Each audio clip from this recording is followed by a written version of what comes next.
My name is Sohail. I'm going to convince you guys today that you should probably be an entrepreneur. What's an entrepreneur?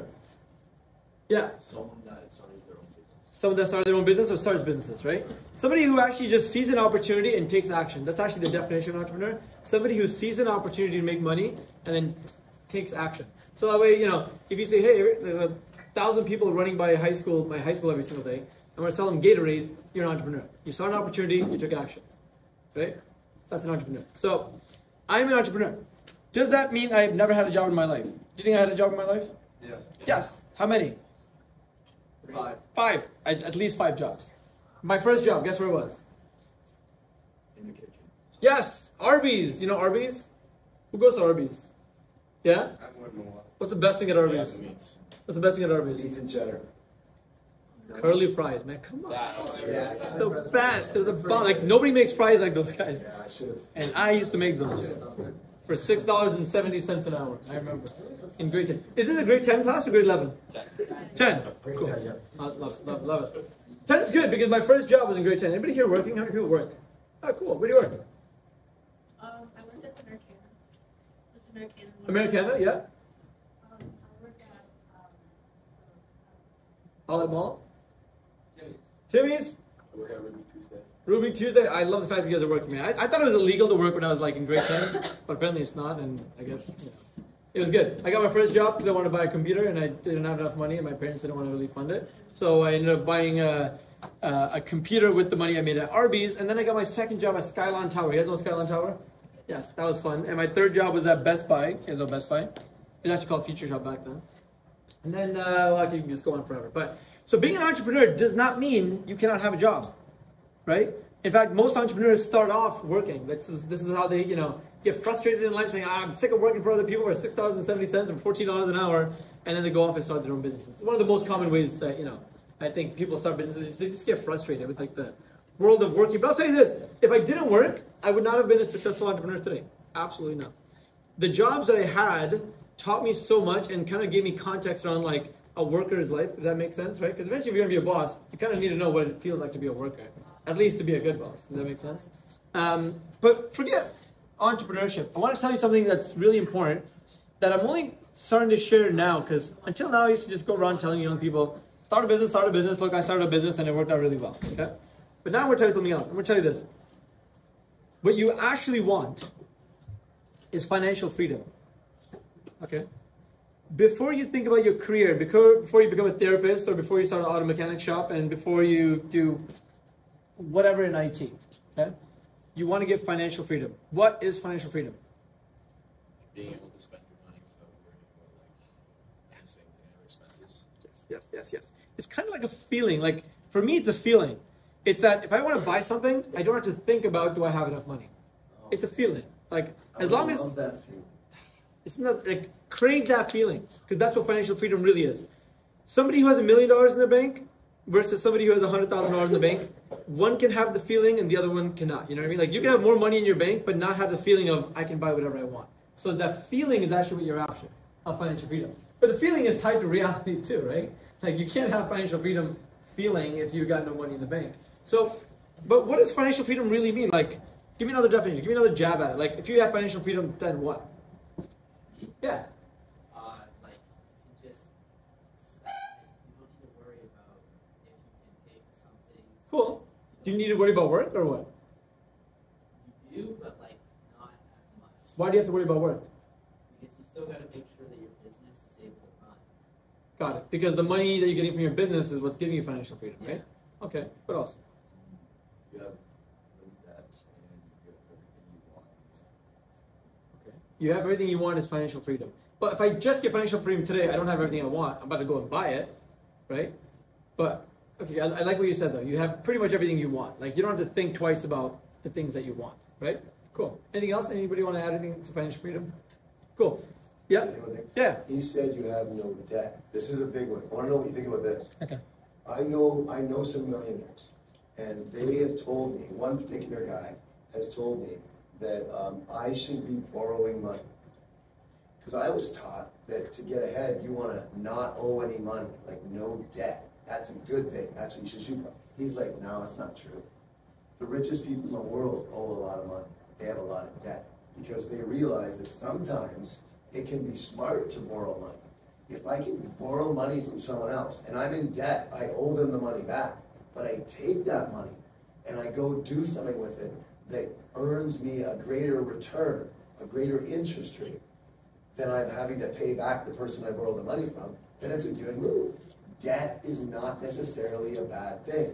I have it stuck in my brain. Debt is bad. Don't borrow money. Not true. You're a teacher. The bank will lend you lots of money. They know you're not going to lose your job. You have a great situation. Borrow a bunch of money.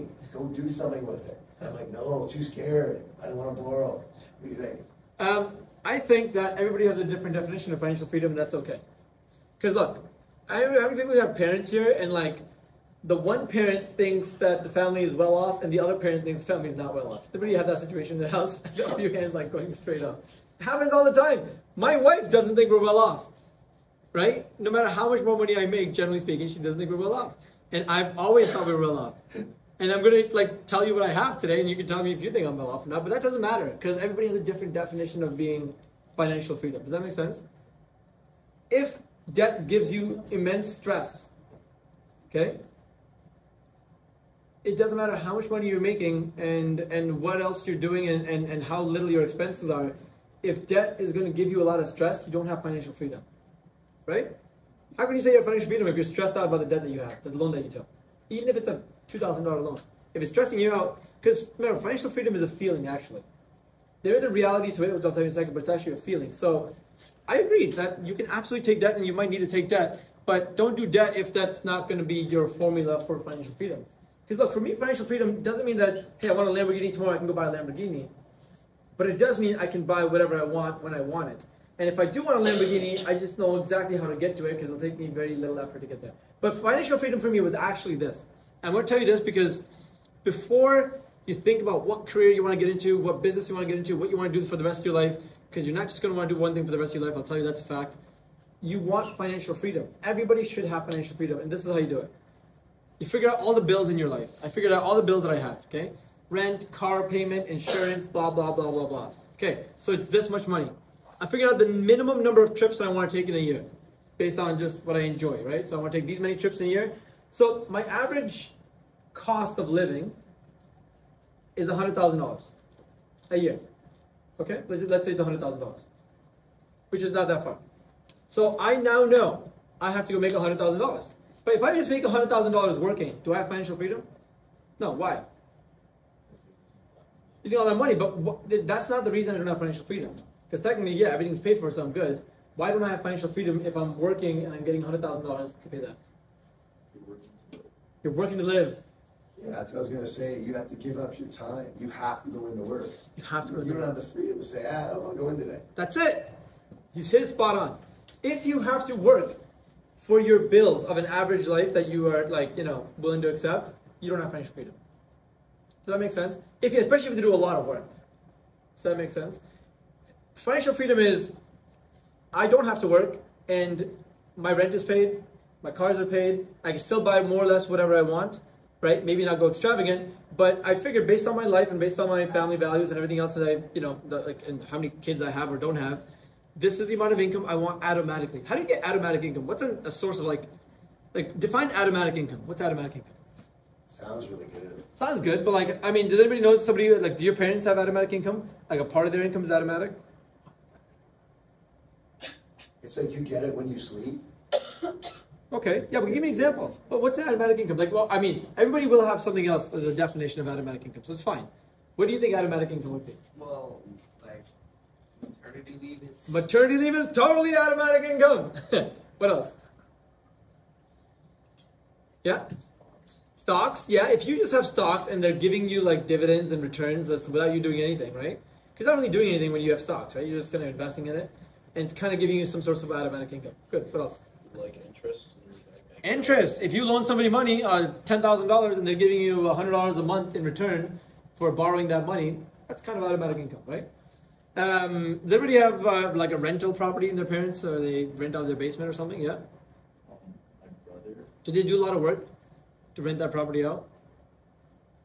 Probably not, right? Once you rent it out, unless there's something broken, like a toilet or something, you might have to go in once in a while, but the guy's paying you how much rent? Like $1,000 a month, right? At least.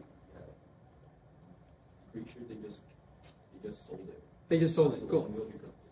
I felt they felt bad for kicking me out, but yeah, they sold it. They sold the house when the house market was like hot. Nice. He got Good. it. Smart. He bought it in 2015. Oh, and you sold that at a high peak. Smart him. Smart him. What were you going to say? Well, my parents rent out the basement to my grandparents. Yeah. And my stepbrother too. And that income is kind of like automatic income. Yeah. Like they don't have to work that hard for it. You know what I mean? If all your income is rental income, say you own a bunch of properties and everything's just being rented out, that's automatic income, in my opinion. Right? Does that make sense? You still have a job. You still have a career. You still go work as an engineer, as an IT, and all the money you make doesn't go towards your bill. So here's financial freedom to me. And this is what I had a goal to do before I turned 30, and I did it. I said, here's my goals. I have $100,000 of expenses per year that I spend to live the kind of life that I do right now. I get to go make that much money automatically. Right? Through automatic sources of income. A little bit from dividends, from stocks, a little bit from rental income, a little bit from a business that's very automatable, a little bit from something else. And once you have automatic income covering your lifestyle, you have freedom. Does that make sense? Look, if I get $100,000 without doing anything, do I have freedom? I do. I do. And now I'll go work a job, or I'll start a business, or I'll do something else and make another $100,000, and that's all money on top. Does that make sense? Now, if I increase all my bills, like my monthly regular bills, then I need more automatic income to sustain that freedom. Does that make sense?